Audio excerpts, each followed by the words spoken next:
আমি রাসেল। আশা করছি আপনারা সবাই ভালো আছেন, ভালোর দলে আছেন।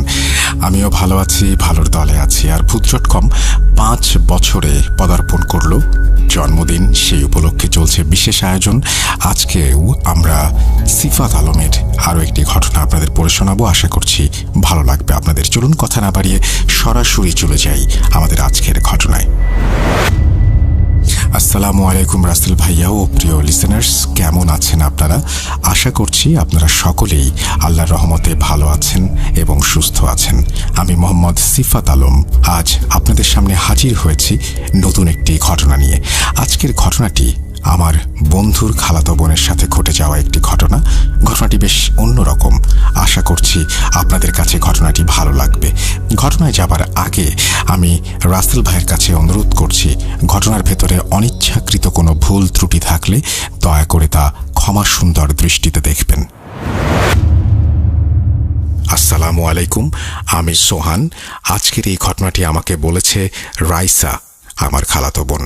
রাইসার ভাষাতেই আমি ঘটনাটি বর্ণনা করছি। আমি রাইসা, বর্তমানে আমার বয়স 37 বছর। আজ আমি আমার জীবনের একটি ভয়ঙ্কর অভিজ্ঞতার কথা আপনাদের সাথে শেয়ার করতে চলেছি, যা ঘটেছিল যখন আমার বয়স কেবলমাত্র 12 বছর। ছোটবেলায় আমার মনে নানা রকম আজগুবি চিন্তা ভাবনা আনাগোনা করত। আমি ভাবতাম মানুষের জীবনে ভালো খারাপ কত কিছুই না ঘটে। যদি আমি কোনোভাবে জানতে পারতাম আমার ভবিষ্যতে কি আছে বা কি ঘটতে চলেছে আমার জীবনে, তাহলে কত ভালোই না হতো। ছোটবেলা থেকেই আমি আমার ভবিষ্যৎ আর আমার ভাগ্য সম্পর্কে জানার জন্য প্রবল আগ্রহী ছিলাম। আমি প্রায়শই এমন কিছু কাজ করতাম যা অবশ্যই ইসলাম বহির্ভূত। এসব আমি এখন জানি, কিন্তু তখন এসব আমার মাথায় আসতো না। আমি নানা প্রকারের জ্যোতিষীদের কাছে হাত দেখাতাম। কয়েকবার তোতা পাখির মাধ্যমেও নিজের ভবিষ্যৎ জানার চেষ্টা করেছিলাম। এছাড়াও ট্যারোট কার্ডের সাহায্যে আমি অনেক কিছুই করেছি, কোনো কিছুই বাদ রাখিনি। যদিও আমাদের ইসলাম ধর্মে এ ধরনের কর্মকাণ্ড নিষিদ্ধ, তবুও আমি আমার আগ্রহের কারণেই এসব করতে এক প্রকার বাধ্য হয়ে গিয়েছিলাম। আমি জানতাম না যে এই পাগলামি আমাকে কোন বিপদের দিকে ঠেলে দিবে। নিজের ভাগ্য জানার জন্য আমি নিজ হাতে নিজের ভবিষ্যৎ নষ্ট করে চলেছি, এই ব্যাপারে বিন্দু মাত্র কোনো ধারণা ছিল না আমার। আমার বাবা তখন একটি সরকারি চাকরি করতেন। তার চাকরির সুবাদে প্রায়ই তাকে বদলি হয়ে নানান শহরে স্থানান্তরিত করা হতো। এতে বাধ্য হয়ে আমাদেরও বাবার সঙ্গে এক শহর থেকে অন্য শহরে চলে যেতে হতো। একবার বাবার ট্রান্সফার যখন যশোরে হলো, তখন সরকারিভাবে আমাদের একটি বাড়ি বরাদ্দ দেয়া হলো। সাধারণত সরকারি যে কোয়ার্টারগুলো বসবাসের জন্য বরাদ্দ করা হতো, সেই বাড়িগুলো ছিল বেশ পুরাতন আর অগোছালো। আমার পরিবারের সদস্য ছিল আমার মা, বাবা এবং আমার 2 ভাই আর আমি। আমরা সকলেই নতুন বাড়িতে পৌঁছালাম এবং পরিষ্কার পরিচ্ছন্নতার কাজ শুরু করলাম। অনেক দিন বন্ধ থাকায় বাড়িটির ভেতরের অবস্থা ছিল একেবারে শোচনীয়। বাড়ি পরিষ্কার করে সেই রাতে আমরা সবাই ক্লান্ত হয়ে যাই, আর তাই কোনো রকমে রাতের খাবার শেষ করে যে যার রুমে চলে যাই আর নিশ্চিন্ত মনে ঘুমিয়ে পড়ি। বাড়ি সাজানো বাদে কয়েকদিন কোনো রকম কাজকর্ম ছাড়াই আমাদের দিন কেটে যায়। বাবা আমাকে এখানকার নতুন একটি স্কুলে ভর্তি করিয়ে দেন। শুরু হয় কর্মব্যস্ত জীবন। স্কুল থেকে আমি একাই বাসায় ফিরে আসতাম। মা আমাকে সকালে দিয়ে আসলেও নানান কাজের জন্য তিনি আমাকে নিয়ে আসতে পারতেন না। প্রতিদিনের মতো একটি দিন আমি স্কুল থেকে বাসায় ফিরছি। হঠাৎ রাস্তার ধারে এক বৃদ্ধ ব্যক্তিকে কিছু বই বিক্রি করতে দেখি। কাকতালীয়ভাবে আমি তার পাশ দিয়ে অতিক্রম করছিলাম। হঠাৎ তার সাজিয়ে রাখা বইগুলোর দিকে আমার চোখ পড়ল। বইগুলোর দিকে তাকাতেই একটি বইয়ের ওপরে আমার চোখ আটকে গেল। এ যেন মেঘ না চাইতেই বৃষ্টি। বৃদ্ধে সাজিয়ে রাখা বইগুলো থেকে একটি বই দেখতে পেলাম। বইটির শিরোনাম ছিল, আপনি কি আপনার ভবিষ্যৎ জানতে চান? আমার চোখে এক ধরনের আলো জ্বলে উঠল এবং আমি তার কাছে গিয়ে সেই বইটি হাতে তুলে নিলাম। সে আমার দিকে আর চোখে কিছুক্ষণ তাকিয়ে রইল আর বলল, এই বই নাকি আমার মতো ছোট মানুষের জন্য নয়। আমি এক প্রকার জোরাজুরি করেই তার কাছ থেকে বইটি কিনে ফেললাম। নিজের পকেট খরচ থেকে বাঁচানো বেশিরভাগ টাকাই আমার চলে গেল সেই বই কিনতে। কিন্তু তবুও আমার কোনো প্রকার আফসোস ছিল না। বইটি নিয়ে বাসায় এসে আমি নিজের ঘরে চলে গেলাম। সেদিন রাতে খাবার পর সবাই যে যার রুমে চলে গেলে আমি বইটি বের করে পড়া শুরু করলাম। আমি কেমন যেন সম্মোহিত হয়ে গিয়েছিলাম বইটি পড়ার সময়, আর তাই আমি একটানা বইটি পড়তে লাগলাম। বইটি নিজের ভবিষ্যৎ আর নিজের ভাগ্য সম্পর্কে জানার উপায় বলে দিয়েছিল, কিন্তু এতে যে পদ্ধতিগুলো লেখা ছিল তা ছিল আমার জন্য একেবারেই নতুন। সেখানে একটি আমলের কথা বলা হয়েছিল, যে কেউ এই আমলের মাধ্যমে চাইলে নিজের ভবিষ্যৎ দেখতে পাবে। যদি কেউ নিজের ভবিষ্যৎ জানতে চায় তাহলে তাকে একটানা 1 সপ্তাহ ধরে এই বইটির আমল করতে হবে।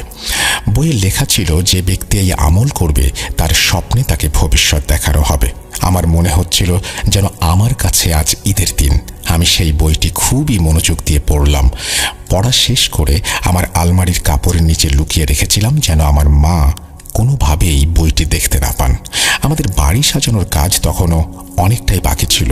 যখন আমাদের বাড়ি বদল হলো এবং সবকিছু সেট হয়ে গেল, তখন আমি মনে মনে ঠিক করলাম বইটি আমার পুরো পড়া উচিত এবং দেখার চেষ্টা করা উচিত এতে আর কি কি আছে। আমি পুনরায় বইটি পড়া শুরু করলাম এবং যতই বইটি পড়ে চলেছি ততই যেন মনে হচ্ছিল আমি বইটির মধ্যে ডুবে যাচ্ছি। এত এত আকর্ষণ এবং এত এত আকর্ষণীয় বিষয়ে লেখা যা আমার বইটি পড়ার ইচ্ছাকে বহুগুণে বাড়িয়ে দিচ্ছিল।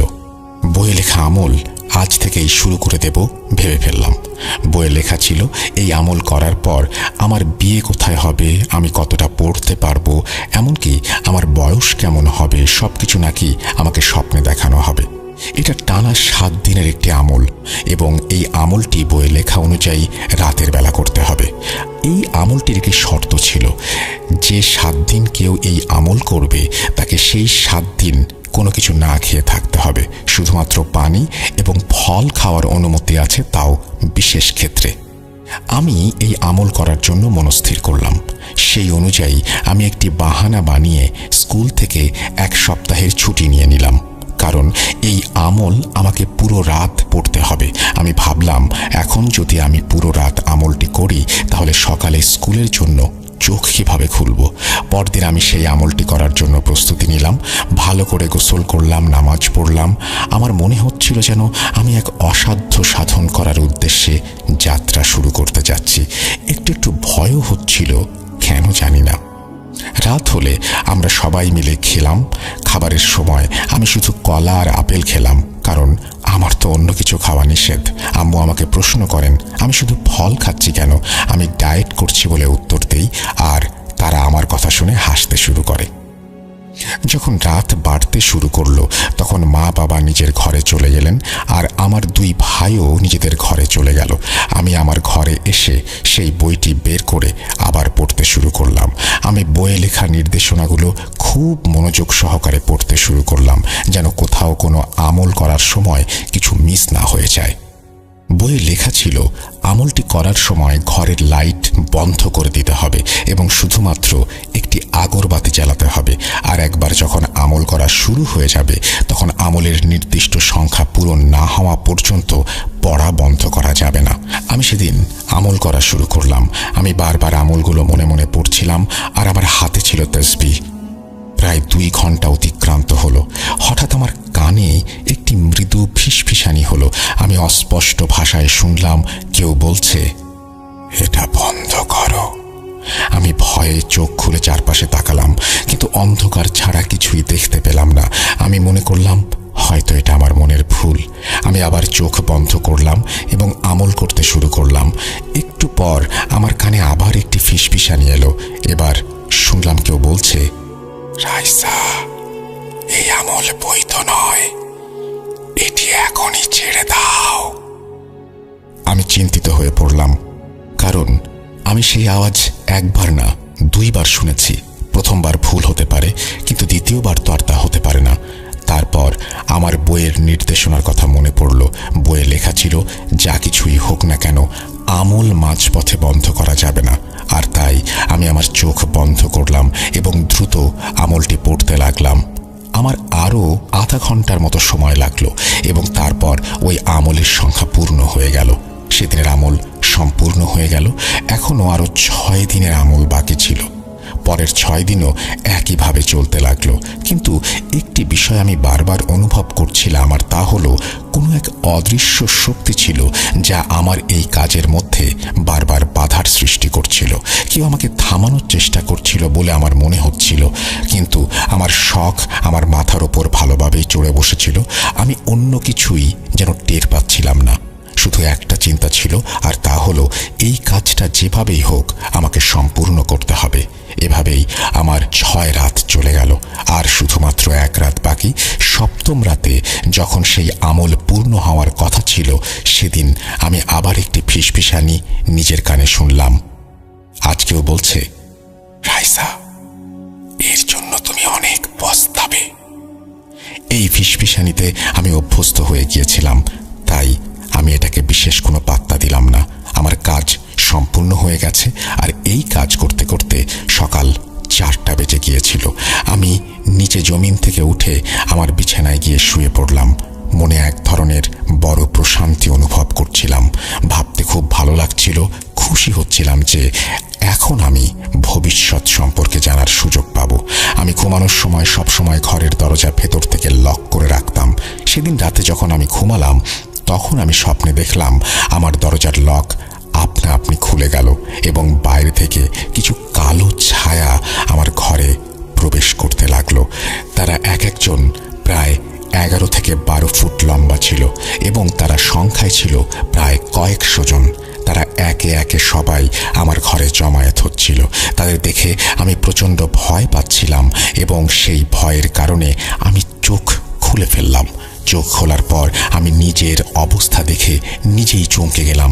আমার সামনেই আমি ছায়া দেখতে পাচ্ছিলাম। আমি ঘেমে নিয়ে একাকার হয়ে গিয়েছিলাম। আমি ঠিক কি দেখেছি, ঠিক দেখেছি নাকি ভুল দেখেছি জানি না। স্বপ্ন আমার উপর এত বেশি প্রভাব ফেলেছিল যে আমি ভয়ে কাঁপছিলাম। ঘড়ির দিকে নজর দিলাম, তখন রাত প্রায় 3টা বেজে চলেছে। আমি বিছানা থেকে উঠে পানি পান করতে যাবার জন্য যখন দরজার লক খুলতে হাত বাড়ালাম, তখনই বুঝতে পারলাম লক আগে থেকেই খোলা। এই অবস্থা দেখে আমি আরও চমকে উঠলাম। আমি খুব ভালো করে মনে করতে পারি আমি রাতে লক করেই ঘুমিয়েছিলাম।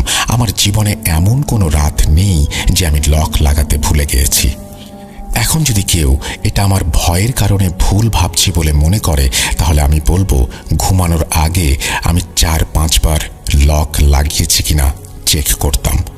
ধরে নিলাম প্রথম রাতে আমি হয়তো ভুলই করেছিলাম, কিন্তু এর পরের দিন আবার আমি ঘুমানোর আগে 4-5 বার লক চেক করেছিলাম। লক লাগানোই ছিল, কিন্তু আবার রাত 12টার সময় আমার একই ধরনের স্বপ্ন আমি দেখতে পাই। ঘুম ভাঙে, এবারও আমি দরজার লক খোলা অবস্থায় পাই। হঠাৎ করেই আমার মাথায় গতকাল রাতের সেই স্বপ্নের কথা চলে এলো, যেখানে স্বয়ংক্রিয়ভাবে দরজার লক খুলে গিয়েছিল এবং 11 থেকে 12 ফুটের ছায়া আমার ঘরে প্রবেশ করেছিল। এই মুহূর্তে আমি অনেক বেশি ভয় পেয়ে গিয়েছিলাম, কিন্তু পরে নিজেকে সাহস দিলাম এই বলে যে রাতে আমি ক্লান্ত ছিলাম আর হয়তো লক লাগাতে ভুলে গিয়েছিলাম।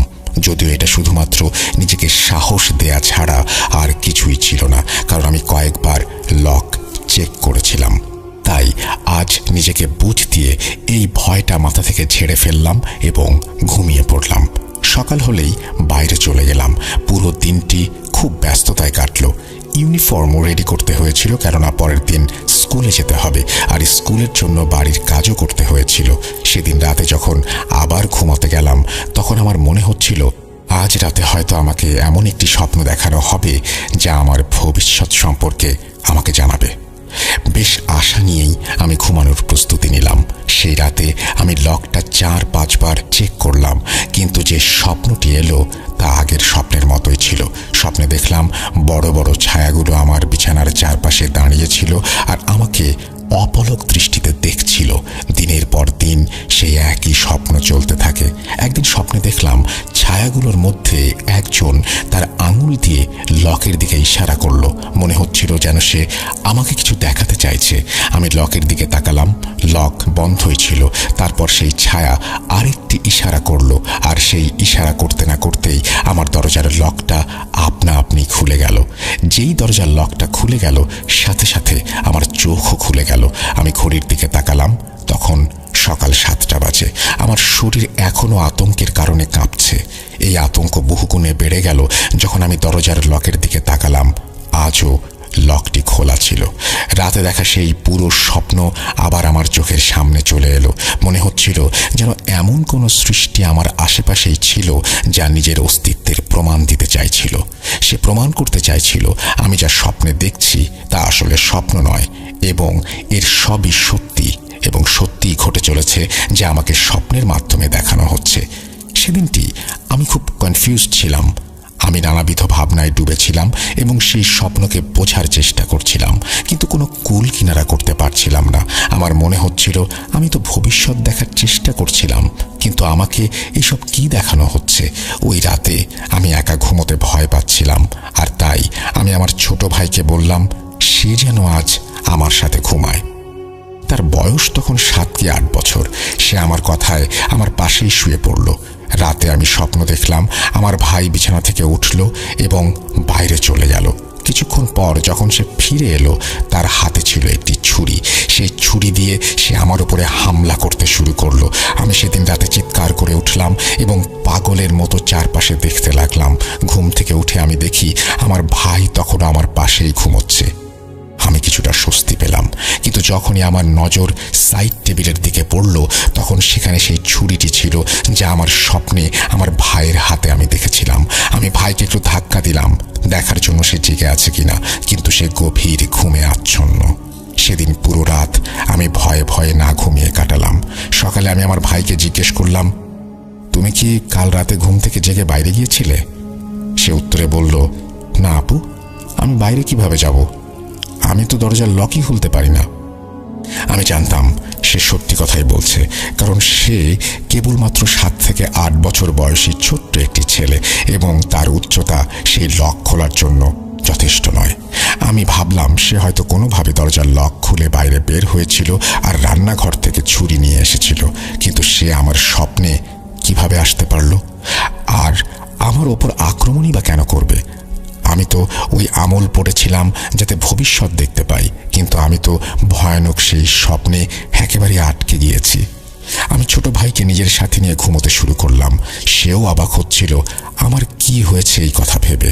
আমি তো আগে দরজা লক করে একা একাই ঘুমাতাম। বাবা মাও বারবার জিজ্ঞেস করছিলেন আমি কেন ভাইকে নিয়ে ঘুমাচ্ছি, কিন্তু আমি কিছুই উত্তর দিতে পারিনি। যদি বাবা মা আমার করা আমল আর স্বপ্নের ব্যাপারে জানতে পারতেন, তবে তারা বুঝতে পারতেন আমি কেন ভাইয়ের সাথে ঘুমাচ্ছি। সেক্ষেত্রে নতুন এক বিপদ ছাড়া আর কিছুই হতো না। মা তো এমনিতেই আমার শখের কারণে সবসময় বিরক্ত থাকতেন আর বলতেন, মা শোনো, এই জিনিসটা ইসলাম বিরোধী। ভবিষ্যতের জ্ঞান তো শুধু আল্লাহর কাছেই আছে, আর এতে হয়তো আল্লাহর কোনো পরিকল্পনা আছে যার জন্য তিনি মানুষকে ভবিষ্যতের জ্ঞান দেননি। আর তাই আমার কাছে ভাইকে নিয়ে ঘুমানো ছাড়া আর কোনো উপায় ছিল না। মা বাবাকে তো কিছু জানানো সম্ভব ছিল না, তাই ভাইকে নিয়েই ঘুমাতাম, নিজের কাছে রাখতাম, অন্তত ভয়টা যেন একটু কম পাই। এদিকে আমার দাদির ইন্তেকালের প্রায় 1 বছর হয়েছে। আমি দাদির খুব নিকটবর্তী একজন মানুষ ছিলাম। তার ইন্তেকালের পর আমি অনেক দিন শোক পালন করেছি। একদিন রাতে আমি ভাইকে পাশে নিয়ে ঘুমিয়ে আছি। হঠাৎ আমি স্বপ্নে দেখলাম আমার দাদি আমার কাছে আসলেন। অবাক করা ব্যাপার হচ্ছে, স্বপ্নের মধ্যেও আমি তার কাছ থেকে একটা মিষ্টি ঘ্রাণ অনুভব করছিলাম, যা তিনি বেঁচে থাকতে সবসময় ব্যবহার করতেন। এই সুগন্ধিটি তিনি হজে গিয়ে বিশেষ করে নিজের জন্য নিয়ে এসেছিলেন।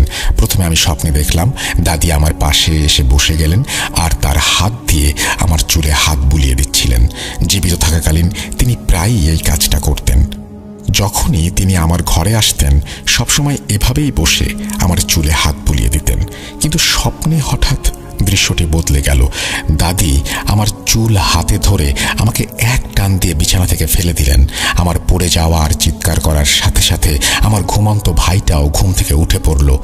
যখন আমি চোখ খুললাম, তখন আমি খেয়াল করলাম সত্যিই আমি বিছানা থেকে নিচে মেঝেতে পড়ে গিয়েছি, আর আমার চুলে এমন জ্বালা অনুভব করছিলাম, ধরেই নিয়েছিলাম বা মনেই হচ্ছিল আমার চুল ধরে কেউ টেনেছে। আমি তখন খুব অস্থির হয়ে গিয়েছিলাম আর ভাবছিলাম আম্মুকে ডেকে তুলব। আমি উঠে আম্মুকে ডাকতে যাব, এমন সময় ভাই বলল, আপু, এই ঘরে দাদির আতরের গন্ধ কিভাবে ছড়াচ্ছে? আতর কি তুমি লাগিয়েছ? তার কথায় আমি হঠাৎ খেয়াল করলাম পুরো ঘরটা আসলেই দাদির আদরের গন্ধে ভরে গেছে, ঠিক যেমন আমি স্বপ্নে দেখেছিলাম। এখন তো আমি কিছুতেই একা ঘুমোতে যেতে পারবো না, আর তাই আমি ভাইকে অন্য ভাইয়ের ঘরে শোয়ালাম আর নিজে গিয়ে আম্মুকে ডাকলাম। আম্মু গভীর ঘুমে আচ্ছন্ন থাকায় কোনো সাড়া পেলাম না, আর তাই আমি আম্মুর ঘরে গিয়ে ঘরের মেঝেতেই ঘুমিয়ে পড়েছিলাম। সকালবেলা যখন আম্মু আমাকে নিজেদের ঘরের মেঝেতে ঘুমোতে দেখেন, তখন তিনি আব্বুকে ডেকে এই ঘটনার কথা বললেন। আব্বু এই দৃশ্য দেখে অনেক অবাক হয়ে গেলেন। তিনি আমাকে জিজ্ঞেস করলেন, মা, তুমি এখানে ঘুমাচ্ছ কেন? কি হয়েছে? আমি বললাম, আমি একটা ভয়ঙ্কর স্বপ্ন দেখেছিলাম, আর স্বপ্ন দেখে ভয় পেয়ে তাদের ঘরে এসে শুয়েছি। আমি বুঝতে পারছিলাম না আসলে আমার সঙ্গে কি হচ্ছে।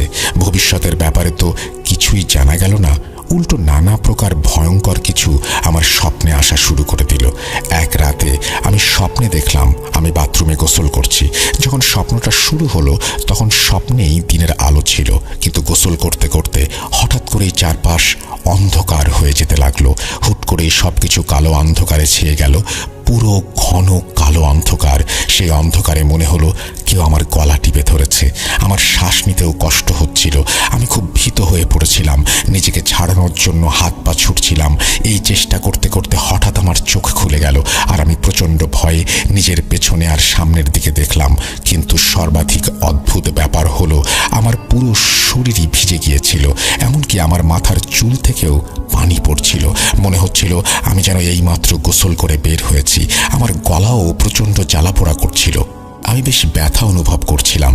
যখন আমি আয়নায় নিজেকে দেখলাম তখন আমার গলায় আঙুলের দাগ স্পষ্ট। সেদিন আমি এতটাই ভেঙে পড়েছিলাম যে আমি আর অন্য কোনো কিছু না ভেবে সরাসরি আম্মুর কাছে চলে গেলাম এবং তাকে শুরু থেকে শেষ পর্যন্ত সব কিছু খুলে বললাম।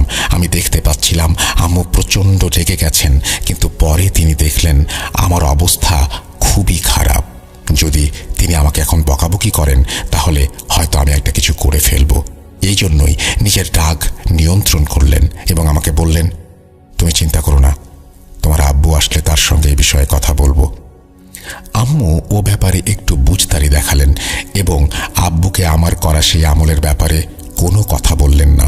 শুধু এটুকুই বললেন, আমার প্রায় অনেক দিন যাবৎ বেশ ভয়ানক ধরনের স্বপ্ন আসছে। আব্বু এসব নিয়ে বেশ চিন্তায় পড়ে যান, তার মুখ মলিন হয়ে যায়। আব্বুর একজন সহকর্মী ছিলেন যিনি আব্বুর সাথেই তার অফিসে কাজ করতেন। তিনি একজন হুজুর ছিলেন এবং এই ধরনের সমস্যা সম্পর্কে অনেক কিছু জানতেন। নতুন অফিসে আসার পরপরই তার প্রতি সবার সম্মান দেখে আব্বু তার ব্যাপারে পিয়নকে জিজ্ঞাসা করেন। পিয়ন তাকে এই ব্যাপারে সব জানায়। আব্বু তার সাথে কথা বলেন এবং তিনি আমাদের বাড়িতে আসতে চান। আব্বু তাকে আমাদের বাড়িতে নিয়ে আসেন। তিনি বাড়িতে এসে চোখ বন্ধ করে আমার আর আম্মুর নাম জিজ্ঞাসা করলেন। কিছুক্ষণ চুপ থাকার পর তিনি আব্বুকে বললেন, আপনি একটু বাইরে যান। আব্বু বেরিয়ে যাওয়ার পর তিনি আমাকে প্রথম যে প্রশ্নটি করেছিলেন তা ছিল, রাইসা, সেই বইটি কোথায়? আমি আর আম্মু একে অপরের দিকে ভয়ঙ্কর দৃষ্টিতে তাকাচ্ছিলাম, এই ভেবে যে তিনি আব্বুকে বইয়ের ব্যাপারে সব বলে দেবেন না তো। এছাড়াও অবাক করা বিষয় ছিল তাকে বইয়ের ব্যাপারে আমরা কেউ কিছু জানাইনি। তাহলে তিনি কিভাবে বইয়ের ব্যাপারে জানতে পারলেন? তারপর তিনি বললেন, আরে বাবা, ঘাবড়িও না, আমি জানি তুমি তোমার আব্বুকে কিছু বলনি, এই কারণেই আমি তাকে বাইরে পাঠিয়ে দিয়েছি। তুমি দ্রুত গিয়ে আমাকে সেই বইটা এনে দাও। আমি ভেতরে গিয়ে সেই বই এনে দিলাম। বইটি নিয়ে তিনি তার ব্যাগে রাখলেন এবং আম্মুকে বললেন, আপনাদের সবাইকে কিছুদিন এক ঘরে ঘুমোতে হবে এবং চেষ্টা করতে হবে যেন আপনাদের মধ্যে কেউ আলাদা কোনো জায়গায় না থাকে। এছাড়াও রাইসার উপরে বিশেষভাবে নজর রাখতে হবে, কারণ পরের 3 দিন ওর জন্য অনেক কঠিন হবে। এরপর তিনি আমাকে উপদেশ দিতে লাগলেন। তিনি বললেন, রাইসা শোনো, আল্লাহর কাজের মধ্যে কখনোই হস্তক্ষেপ করা উচিত নয়, এতে বিপদ হতে পারে। তুমি যা করেছো তা না জেনে করেছো, কিন্তু এই কাজগুলো হচ্ছে কুফরি। তোমাকে কয়েকবার সাবধানও করা হয়েছিল, কিন্তু তুমি নিজের ভবিষ্যৎ জানার জন্য এতটাই অন্ধ হয়ে গিয়েছিলে যার জন্য তুমি কিছুই শুনোনি। এখন যা হবার তা হয়ে গিয়েছে, এসব নিয়ে আর ভেবো না। ইনশাআল্লাহ আল্লাহ সব ঠিক করে দেবেন। এরপর আব্বুর কলিগ চলে গেল। তার কথা মতোই পরের 3 রাত আমার উপর একরকম কেয়ামত শুরু হয়ে গেল। প্রথম রাতে আমি স্বপ্নে দেখলাম সেই ছায়াগুলো, যা আমি আগেও স্বপ্নে দেখেছিলাম। তাদের মধ্যে একজন আমাকে শূন্যে তুলে এক আগুনের কূপে ফেলে দিল। যন্ত্রণায় আমার আত্মা যেন আমার শরীর ত্যাগ করতে চাচ্ছিল। আমি প্রচণ্ড চিৎকার করছিলাম। আম্মু আমাকে ধাক্কা দিয়ে ঘুম থেকে জাগিয়ে দেন। আমি স্বপ্ন থেকে জেগে উঠে চিৎকার করতে লাগলাম, যেন সত্যিই কেউ আমাকে আগুনে ফেলে দিয়েছে এবং আমি সেখানে পুড়ে যাচ্ছি। তার পরের দিন আমার প্রচণ্ড জ্বর এলো। পরের রাতে আমি স্বপ্নে দেখলাম আমার দাদি কাফনের কাপড় পরে আমার কাছে এলেন এবং আমার গলা চেপে ধরলেন। আমি জোরে জোরে হাত পা ছুটছিলাম আর আমার মা আমাকে জাগানোর চেষ্টা করছিলেন। মায়ের আওয়াজ শুনে আমি উঠে পড়লাম। আমার এমন দশা ছিল যে আমি আম্মুর হাত জড়িয়ে কান্না করতে শুরু করলাম। এই 2 রাত প্রচণ্ড ভীতিকর ছিল আমার জন্য। এখন আমার ভয় হচ্ছে যে তৃতীয় রাতে না জানি আমার সাথে আর কি হবে। আমি এতটাই ভীত হয়ে পড়েছিলাম যে সেই রাতে আমার কিছুতেই ঘুমোতে ইচ্ছা করছিল না। ভবিষ্যতের স্বপ্ন দেখার শখ আমাকে মানসিক রোগী বানিয়ে ফেলেছিল। জন্মের মতো আমার ভবিষ্যৎ দেখার শখ মিটে গেল। তৃতীয় রাতে আমি না চাইতেও ঘুমিয়ে পড়লাম। ওই রাতে আমি স্বপ্নে দেখলাম ওই ছায়ারা আমার সামনে এসে পশুর রূপ নিচ্ছে। কেউ কুকুর হয়ে যাচ্ছে, আবার কেউ বিষাক্ত পোকা, কেউ আবার সাপ কিংবা বিড়াল অথবা নেকড়ে হয়ে যাচ্ছে। তারপর তারা আমার দিকে আক্রমণ করতে তেড়ে আসছে। আমি ভয় পেয়ে স্বপ্নে কালেমা আর আয়াতুল কুরসি পড়া শুরু করলাম। মনে হলো যেন আমার আখিরাতের সময় ঘনিয়ে এসেছে। আমার আয়াতুল কুরসি পড়া শেষ হলো আর হঠাৎ করে যেন মাটি ফেটে গেল আর সেসব পশু সেই গর্তে চাপা পড়ে গেল। তাদের গর্তে পড়ার পরই আমার চোখ খুলে গেল। সেই রাতে আমি যখন স্বপ্ন থেকে জেগে উঠেছিলাম, তারপর আমি কেন জানি না আর কোনো ভয় পেলাম না। আমার কোনো কিছুর জন্য আর আতঙ্ক অনুভব হচ্ছিল না। শরীর বেশ হালকা লাগছিল। চতুর্থ দিন আব্বুর কলিগ আবার বাসায় এলেন এবং আমাকে শাবাশি দিতে লাগলেন। আম্মু যখন তার কাছে বিস্তারিত জানতে চাইলেন, তখন তিনি শুধু একটি কথাই বললেন। তিনি বললেন, সেই দিন আমি আপনাকে কিছু বলিনি, কিন্তু আপনার মেয়ের বেঁচে থাকার সম্ভাবনা 1%-এরও কম ছিল। আর এর কারণ সে শয়তানি আমল পড়েছে। এর ফলে ওর শুধুমাত্র একটা নয়, বরং হাজার হাজার সমস্যা তৈরি হয়ে গিয়েছিল। হাজার হাজার শয়তান ওর পিছু নিয়েছিল। আর বিশ্বাস করুন, আমি নিজেও অবাক হচ্ছি এই ভেবে যে সে এখনো কিভাবে বেঁচে আছে। আল্লাহর কাছে শুকরিয়া আদায় করুন, তিনি এই বিপদ থেকে আপনার মেয়েকে উদ্ধার করেছেন। তারপর আব্বুর কলিগ আব্বুকে বললেন, যত বেশি সম্ভব সদকা দিতে হবে আর যে কোনো পরিস্থিতিতে নামাজ চালিয়ে যেতে হবে। আজ প্রায় 22 বছর পরেও এই ঘটনা এখনো আমার স্পষ্ট মনে আছে। আমি আজও এসব নিয়ে ভাবলে কাঁপতে শুরু করি। যদি আব্বুর বন্ধু আমাদের আল্লাহর পক্ষ থেকে উসিলা হয়ে না আসতেন, আমাদের সাহায্য না করতেন, সেই ছায়াগুলো আমার সাথে কি করত। কিন্তু আল্লাহর দরবারে কোটি কোটি শুকরিয়া যে তিনি আমাকে চরম বিপদের হাত থেকে রক্ষা করেছেন। আমি একটি ব্যাপার ভালোভাবেই বুঝতে পেরেছি, আর তা হলো আল্লাহ প্রদত্ত নিয়মের বাইরে কখনোই যেতে নেই। এতে যেমন আল্লাহ অসন্তুষ্ট হন, তেমনি মানুষের জীবনে নেমে আসে কঠিন আযাব। আমি এই ঘটনা থেকেই এই শিক্ষা লাভ করেছি। সবাই ভালো থাকবেন। আসসালামু আলাইকুম। এই বলে সোহান তার খালাতো বোন রাইসার ঘটনাটি শেষ করে। কেমন লাগলো আপনাদের আজকের ঘটনা? আপনাদের কাছে ঘটনাটি ভালো লাগলেই আমার রাত জেগে ঘটনা লেখা সার্থক হবে। খুব দ্রুতই ফিরে আসব নতুন কোনো ঘটনা নিয়ে, নতুন কোনো এপিসোডে। ততদিন পর্যন্ত সবাই ভালো থাকুন, সুস্থ থাকুন, এই কামনা করে আজকের মতো বিদায় নিচ্ছি। আল্লাহ হাফেজ। সিফাত নিয়মিত আমাদের ঘটনা দিচ্ছেন এবং সিফাতের আরও কিছু ঘটনা আছে আমার কাছে, যে ঘটনাগুলো আপনারা একে একে শুনবেন। তাই কমেন্ট বক্সে অবশ্যই জানিয়ে দিন কেমন লাগছে ঘটনাগুলো, এবং আপনারা ঘটনা পাঠান। আমাদের ফেসবুকের সাথে সংযুক্ত থাকুন, আমাদের ইউটিউব চ্যানেলটি সাবস্ক্রাইব করুন। আপনাদের ভালোবাসায় এগিয়ে এসেছি এতটা পথ, সামনের পথগুলোও আপনাদের ভালোবাসা নিয়েই হাঁটতে চাই। কি থাকবেন তো আপনারা আমাদের পাশে?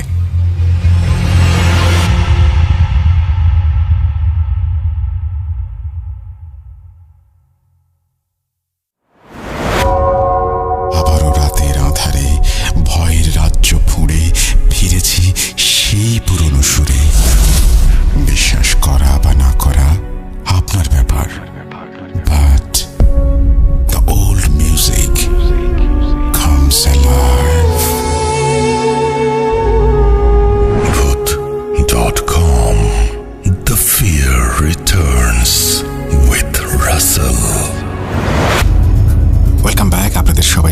জানাচ্ছি আমি রাসেল। আশা করছি আপনারা সবাই ভালো আছেন, ভালোর দলে আছেন।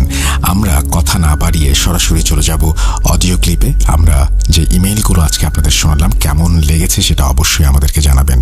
চলুন আমরা ঘটনায় চলে যাই।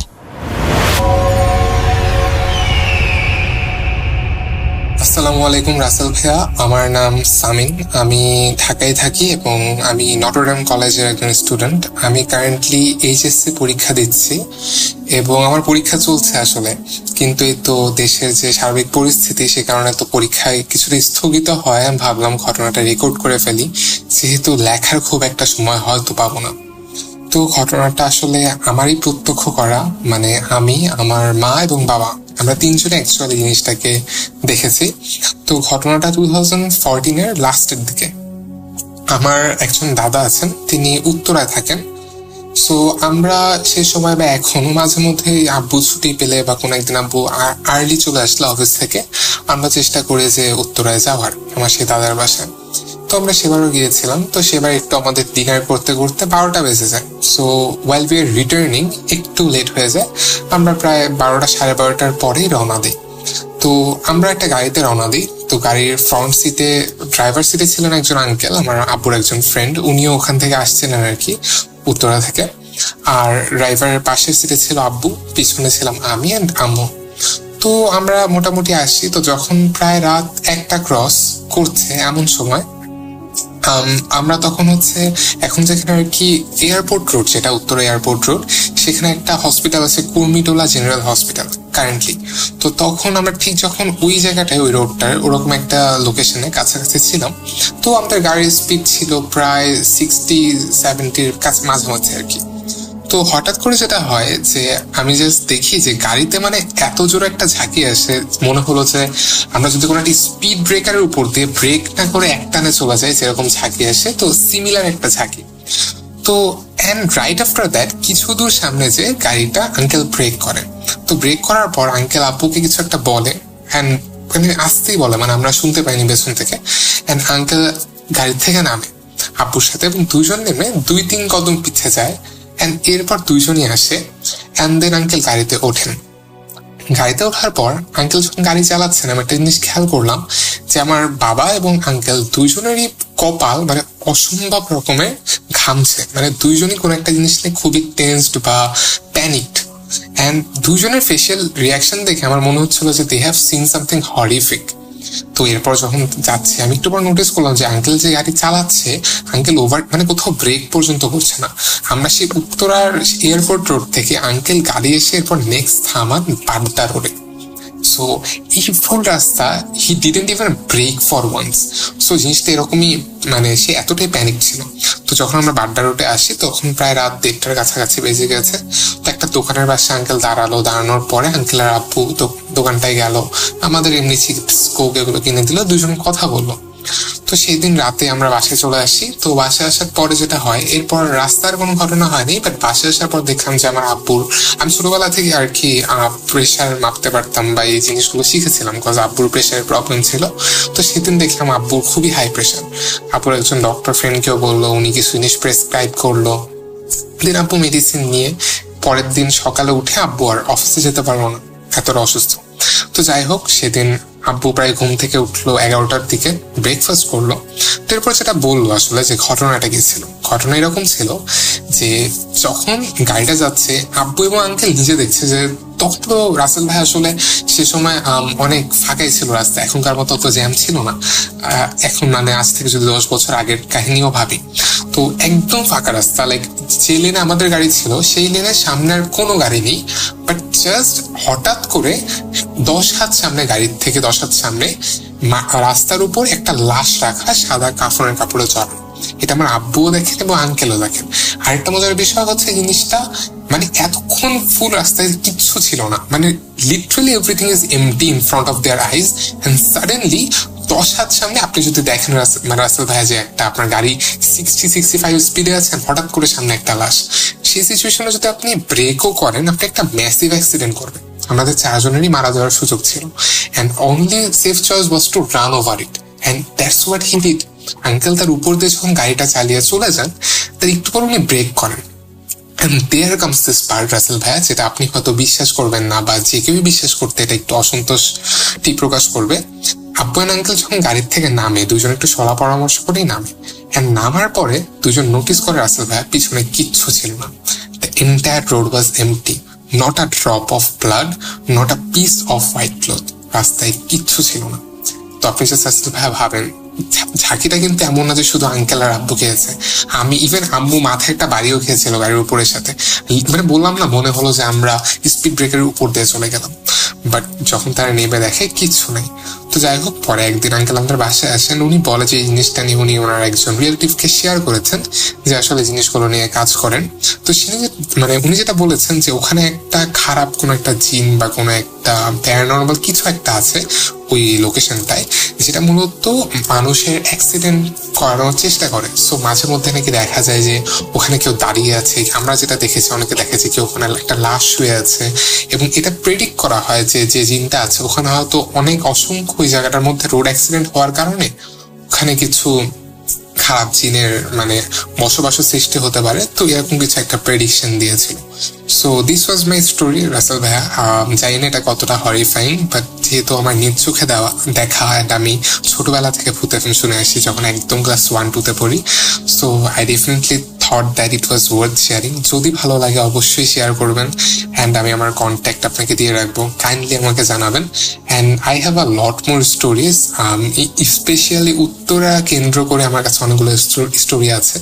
আসলে সেখানে অনেকদিন ধরে যেহেতু দাদু থাকছেন, তার বাসার স্টোরি আছে। তো আপনি যদি চান আমি অবশ্যই শেয়ার করবো। And thank you so much for hearing, and আমার জন্য দোয়া করবেন যে আমার পরীক্ষাটা আমি সুন্দরভাবে শেষ করতে পারি। Thank you again. আসসালামু আলাইকুম।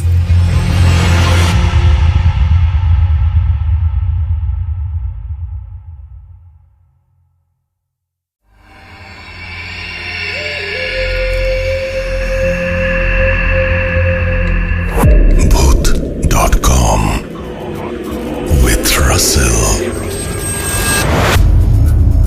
যেভাবে লেখা আছে আমি সেভাবেই পড়ে শোনাচ্ছি। আসসালামু আলাইকুম প্রিয় রাসেল ভাই, আমি মেহেদি হাসান, লিখছি গাজীপুর থেকে। আশা করি আল্লাহর রহমতে অনেক ভালো আছেন।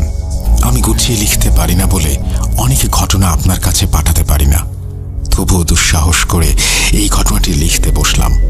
ভুল ত্রুটি হলে ক্ষমা করবেন। ঘটনাটি আমি স্টুডিওতে এসে বলতে পারবো না বিধায় এই ঘটনাটি আপনি পড়ে শোনালে খুশি হব। আজকে আমি যে ঘটনাটি শেয়ার করব সেটা মূলত আমার সাথে হওয়া একটি ঘটনা। ঘটনাটি এখন পর্যন্ত চলমান। কথা না বাড়িয়ে সরাসরি ঘটনায় যাচ্ছি। একটা রাতের ঘটনা দিয়ে শুরু করি। প্রতিদিনের মতো সব কাজকর্ম শেষ করে ঘুমিয়ে পড়ি। হঠাৎ করেই ঘুম ভেঙে যায়।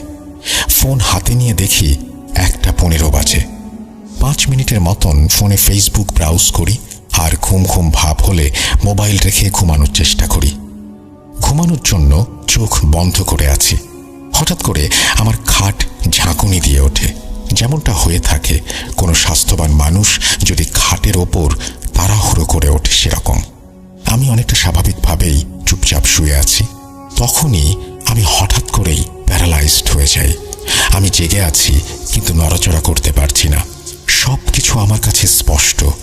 এরই মধ্যে আমি অনুভব করছি আমার ডান পাশে শরীর ঘেঁষে বিকট দেহ বিশিষ্ট একজন মানুষ শুয়ে আছে। সেটার দেহ এত পরিমাণে ভারী ছিল যে আমার ডান পাশে প্রচণ্ড চাপ অনুভব করছিলাম। সেই মুহূর্তে আমার বোবাজিন ধরার কথা মনে পড়ে। তখন আমি দোয়া পড়তে শুরু করি। 1 মিনিটেরও কম সময়ের মধ্যে ঘটনাটি ঘটত। দোয়া পড়তে পড়তে এক সময় আমি স্বাভাবিক হয়ে যাই। এরপর রুমের লাইট জ্বালিয়ে নিজেকে একটু স্বাভাবিক করার চেষ্টা করি। এভাবে আমার সাথে প্রতিনিয়ত চলতে থাকে। এক পর্যায়ে আমার মনের অবস্থা এমন হয়ে যায় যে আমি রাতে ঘুমোতে ভয় পেতাম। যখন আমার সাথে ঘটনাটি রীতিমতো 3-4 দিন ধরে চলে, তখন আমার কাছে ব্যাপারটি নিয়ে খারাপ লাগা শুরু হয়। নিজে নিজেই ভাবতে থাকি, আমি কোনোভাবে অসুস্থ না তো? এটা কি আমার নতুন অসুস্থতার লক্ষণ? বোবাজিন তো আর প্রতিদিন ধরবে না। এরকম আরও বিভিন্ন প্রশ্ন আমার মাথায় আসছিল। আমি আমার সাথে ঘটে যাওয়া ঘটনাটি আমার মায়ের সাথে শেয়ার করি। আমার মা বলেন, হয়তোবা ঘুমের মধ্যে স্বপ্ন দেখেছ। তুমি রাতে ঘুমানোর আগে পবিত্র হয়ে দোয়া দুরূদ পড়ে তারপরে ঘুমাবে। সেদিন রাতে আমি বিভিন্ন দোয়া পাঠ করে শরীর বন্ধ করে ঘুমাই। সেদিনও একই অবস্থা, একই ঘটনা ঘটে আমার সাথে। আমি বেশ অবাক হয়েছিলাম এই জন্য যে ঘটনাটি নির্দিষ্ট একটা সময়ের মধ্যে হতো, রাত 1:15-20 এরকম সময়ের মধ্যে। এরপরে আর ঘুমোতে পারতাম না। ফজরের আজান যখন শুরু হতো তখন ঘুমোতে যেতাম। যাই হোক, ঘটনায় আসি। আমার সাথে যখন টানা 5 দিন এরকম ঘটতে থাকে তখন আমি সিদ্ধান্ত নেই যে একা একা ঘুমাবো না। তখন শোভন নামের আমার এক ফ্রেন্ডকে সাথে নিয়ে রাতে ঘুমানোর সিদ্ধান্ত নিলাম। সেদিন রাত্রে ঘটল আসল ঘটনা। আমার ঘরের বর্ণনাটা দিয়ে নিলে বুঝতে সুবিধা হবে আপনাদের। আমি যেই ঘরটায় থাকি সেটা 30 হাত লম্বা একটি ঘর। যাই হোক, আমি দেয়াল ঘেঁষে শুয়েছিলাম। আমার ফ্রেন্ড ছিল আমার বাম পাশে। হঠাৎ রাত 1টার সময় আমার ফ্রেন্ড স্বপ্ন দেখতে থাকে। আমি নিজের ঘরের একটা কোণে দাঁড়িয়ে আছি, সেখান থেকে শোভনের নাম ধরে ডাকছি। চোখের পলকে সেই অশরীরীটা খাটের পাশে এসে দাঁড়ায় যেখানে শোভন শুয়েছিল। সেই অবয়বটি শোভনের হাতে চিমটি কাটে। তখন শোভনের ঘুম ভেঙে যায়, আর তখনই সে তার লাইফের সবচেয়ে ভয়ানক দৃশ্যটি দেখতে পায়। ঘুম থেকে জাগ্রত হয়ে শোভন দেখতে পায় ডান পাশে আমি শুয়ে আছি আর বাম পাশেও আমি শুয়ে আছি। মানটা হলো, শোভনের ডান পাশে সত্যিই আমি শুয়ে আছি, কিন্তু তার বাম পাশে শুয়ে থাকাটা অন্য কেউ। অশরীরটা ওপরের দিকে তাকিয়ে পাথরের মতন শক্ত হয়ে শুয়ে আছে। এই দৃশ্য দেখার পর আমার ফ্রেন্ড প্যারালাইজড হয়ে যায় কিছু সময়ের জন্য। যখন সে সুস্থ হয় তখন আমাকে অনেক ডাকাডাকি করে। সে সময় আমার ঘুম ভাঙে না। অনেকক্ষণ পর যখন আমি ঘুম থেকে জেগে উঠি তখন দেখতে পাই শোভনের মধ্যে বেশ কান্না কান্না একটা ভাব। আমি তাকে জিজ্ঞেস করি, কি হয়েছে? সে বলে এরকম ঘটনা ঘটেছে তার সাথে। প্রথমে ব্যাপারটি বিশ্বাস করতে চায়নি, এই কারণে সে আমাকে ভয় দেখানোর জন্য মিথ্যা বলতে পারে। যখন সে বলে আমি কিছু সময়ের জন্য প্যারালাইজড হয়েছিলাম, নড়াচড়া করতে পারছিলাম না, তখন আমার মনের মধ্যে ভয় ঢুকে যায় আর আমার ফ্রেন্ডের কথাগুলো বিশ্বাস হতে থাকে। এর পরের দিন আমি আমার মাকে সাথে নিয়ে এলাকার এক কবিরাজের কাছে যাই। তিনি বলেন যে বিকেলের দিকে আমি তোমাদের বাসায় আসব। কবিরাজ বিকেলে বাসায় আসে, চারপাশে ঘুরে দেখে, সব শেষে বলে, আমি তেমন কিছু বুঝতে পারছি না, তবুও তুমি যখন ভয় পেয়েছো একটা তাবিজ দেব তোমাকে, আর একটা গামছা নিয়ে আসো, সেটার মাধ্যমে তোমার শরীর বন্ধ করে দিয়ে যাই। কবিরাজ তার কাজ শেষ করে চলে যান। এরপর বেশ কিছুদিন আর কোনো সমস্যা হয়নি। সমস্যা শুরু হয় 7 দিন পর থেকে আবার। এভাবে রাতের বেলা আমি প্যারালাইজড হয়ে যেতাম। কিছু সময়ের মধ্যে দোয়া পড়তে থাকলে আবার স্বাভাবিক হয়ে যেতাম।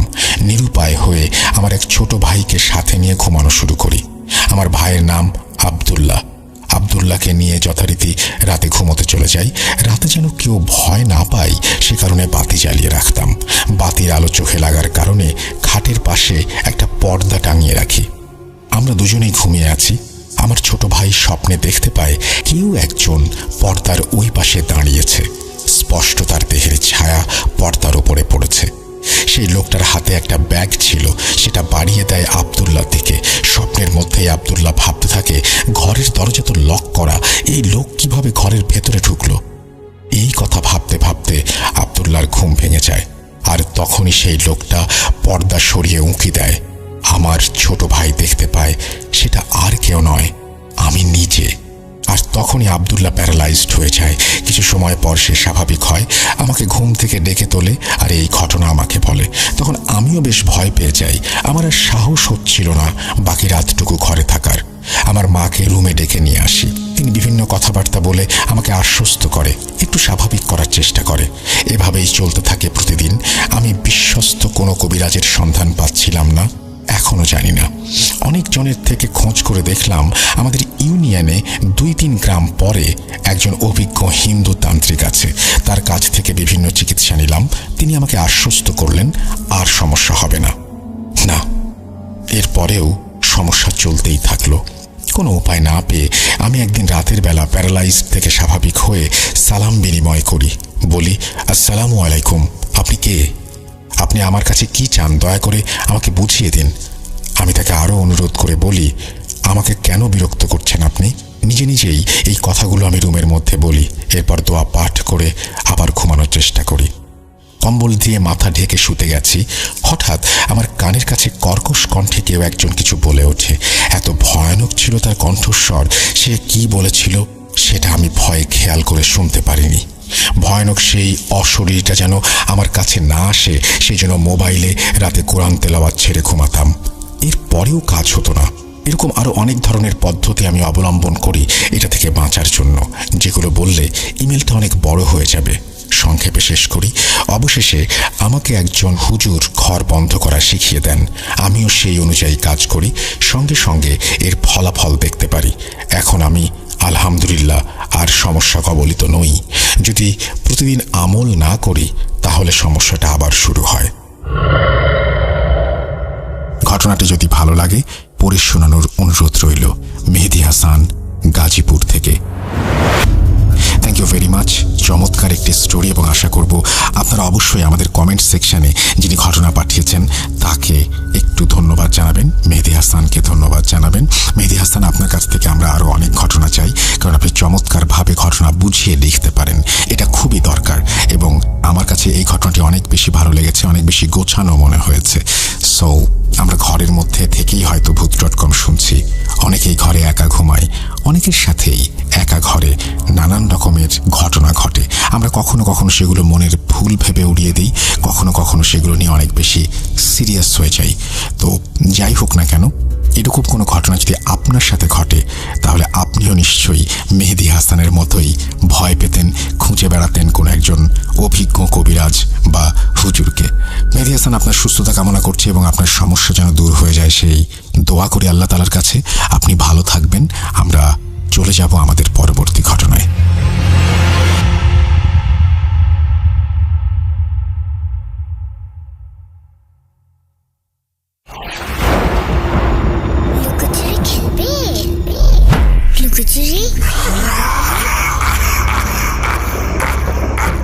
You will never be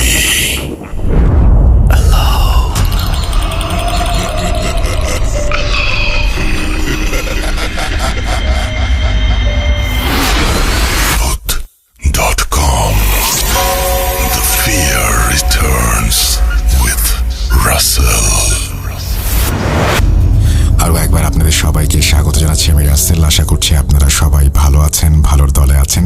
সত্যিই চেষ্টা করছি সেরা অডিও ক্লিপগুলো আপনাদের উপহার দিতে। কেমন লাগছে জানাতে ভুলবেন না। আমরা চলে যাচ্ছি আমাদের পরের ঘটনায়। আসসালামু আলাইকুম সবাইকে। আশা করি সবাই ভালো আছেন। রাসেল ভাই, আপনিও ভালো আছেন। আপনি সবসময় ভালোর দলেই থাকেন। আমি বেশি কথা না বাড়িয়ে আমি আমার ঘটনায় চলে যাচ্ছি। আমার বয়স 21 বছর। আমি আমার ব্যাচেলার্স করছি একটা ইউরোপিয়ান কান্ট্রিতে, মানে দেশের বাইরে। আমি নামটা বলবো না। দেশটা ইউরোপের ভিতরে। আর আমি এখানে একাই আসছি। এখানে এসে আমি আমার ইঞ্জিনিয়ারিং করছি। তো বলতে গেলে আমার ক্লাস স্টার্ট হচ্ছে সকাল 9টা-10টা থেকে বিকাল 4টা 4:30 পর্যন্ত। তো অলমোস্ট এভরিডে আমাদের অ্যাসাইনমেন্টস দিত। তো 4:30টার পর খাওয়ার দাওয়ার শেষ করে দেন অ্যাসাইনমেন্ট করে রাত 12টার মধ্যে জমা দেয়া একটু টাফ ছিল, আর একটু বেশি টাফ ছিল। আর ওই মোমেন্টে আমি নোটিস করা স্টার্ট করলাম যে আমার শরীরে সন্ধ্যা হওয়ার পর আমার একটা অ্যালার্জি দেখা দিত। আমি আসছি গত বছরের অগস্ট, সেপ্টেম্বর, অক্টোবর, নভেম্বর পর্যন্ত আমার অ্যালার্জিটা দেখা দিল। তো আমি ভাবলাম যে অ্যালার্জিটা প্রায় থেকে আস্তে আস্তে ডেইলি হওয়া শুরু করলো। তো আমি এত অ্যাসাইনমেন্ট সবকিছু নিজে নিজে করার পরে আমি ওইসব অ্যালার্জিতে নিজের মনোযোগ দিতে পারছিলাম না, বা চাচ্ছিলাম না মনোযোগ দিতে। আমি ভাবলাম যে আচ্ছা, পড়াশোনাটা একটু করি, তারপর আমি হেলথের দিকে নজর দেব। কিন্তু এট দি এন্ড আমি পারলাম না, আমি নিজেকে আটকে রাখতে পারলাম না। ওই অ্যালার্জিটা হতো কি যে সন্ধ্যা হলেই সকালের আগ পর্যন্ত আমার শরীর একদম লাল হয়ে যেত, আর কেমন জানি ফুলে যেত, আর হচ্ছে খুব বার্ন করতো, খুব কেমন জানি লাগতো, মানে মনে হচ্ছে যে আমার শরীরে কেউ আগুন ধরিয়ে দিয়েছে কেরোসিন লাগিয়ে, এরকম একটা ফিল আসতো। তো আমি আমার মাকে বললাম, তো আমার মা বললো হয়তো তুমি স্ট্রেস নিচ্ছ বা ওয়েদার চেঞ্জের কারণে। আমি যে কান্ট্রিটা থাকি ওটা হচ্ছে বেশ ঠান্ডার একটা দেশ, তো আমরা যেহেতু বাংলাদেশের মানুষ, আমাদের ওয়েদার মোটামুটি একটু গরম থাকে, বা ওয়েদার চেঞ্জের কারণে আমাদের অনেকের অ্যালার্জি হয় ইউজুয়ালি। তো আমি ওটা ধরে নিয়ে আমি ভাবলাম যে আচ্ছা হয়তো ঠিক হয়ে যাবে, আমি পড়াশোনা আগে ফোকাস করি। তো আমি ফোকাস করলাম, পড়াশোনা এতটা ফোকাস করা স্টার্ট করলাম যে আমি আমার হেলথের দিকে নজরই দিলাম না। কিন্তু অগস্ট, সেপ্টেম্বর, অক্টোবর, নভেম্বরে গিয়ে আমার খুবই শরীর খারাপ হয়ে যায়।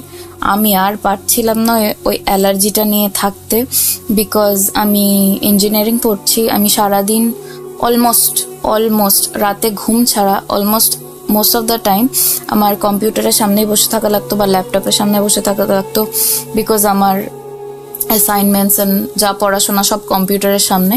আর আমার যেহেতু মাইগ্রেন আছে, অ্যান্ড আমি যদি প্রপার ঘুম না পাই তাহলে আমি পড়াশোনায় মনোযোগ দিতে পারবো না, বা আমি আলাদা বিহেভ করব, কারণ আমার মাথায় যে রেস্টটা দরকার ওই রেস্টটা আমি পাচ্ছিলাম না। তো বলতে গেলে আমার অনেক মাস কোনো ঘুম হচ্ছে না, প্রপার ঘুম, বিকজ অফ দ্য অ্যালার্জি। আমি চেষ্টা করলাম যে আচ্ছা এবার আমি ডক্টরের কাছে যাই, কারণ এটা সহ্য করা যাচ্ছে না। তো আমি 7 দিন পরে ডক্টরের অ্যাপয়েন্টমেন্ট পেলাম। অ্যাপয়েন্টমেন্ট পাওয়ার পরে আমি ডক্টরকে বললাম যে আমার এরকম অ্যালার্জি হচ্ছে, এখন আমি কি করব। তো ও বুঝতে পারলো না কিছু, কারণ এটা খুবই নর্মাল, বিকজ আমার রাতের বেলা অ্যালার্জিটা হতো, আর আমি ডক্টরের কাছে গিয়েছিলাম সকাল বা দিনের বেলা। তো ও আমাকে বললো যে তুমি আগে আমাকে অ্যালার্জিটা দেখাও, আদারওয়াইজ আমি তো বুঝতে পারবো না। আমি ধরে নিচ্ছি যে তোমার এই অ্যালার্জিটা হচ্ছে, তো আমি তোমাকে এই মেডিসিনটা দিচ্ছি, তো আমি আশা করি যে তোমার এই মেডিসিনটা কাজ করবে। আমি আজকে রাতে ফর এক্সাম্পল আমি আজকে রাতে মেডিসিনটা খাওয়ার পরে পরের দিন থেকে আমার 105 জ্বর, ফর নো রিজন। আর আমার শরীর এতটা ব্যথা আমি বলে বোঝাতে পারবো না। আর আমি ওখানে একা থাকি। আমি ভাবলাম যে হয়তো মেডিসিনটা একটু ডিফারেন্ট, আমার শরীরে মানাচ্ছে না, তো 1-2 দিন একটু ধৈর্য ধরে দেখি যে কিরকম হয়, হয়তো সয়ে যাবে। আর না আসলে আমি ডক্টরকে আবার কল করব। আমার কোনোভাবেই 105 থেকে জ্বর নামলো না। আমার জ্বর এরকম যে বিশ্বাস করেন রাসেল ভাইয়া, আমার জ্বর এতটাই খারাপ পর্যায়ে ছিল যে সোজা কথায় বলতে গেলে একটা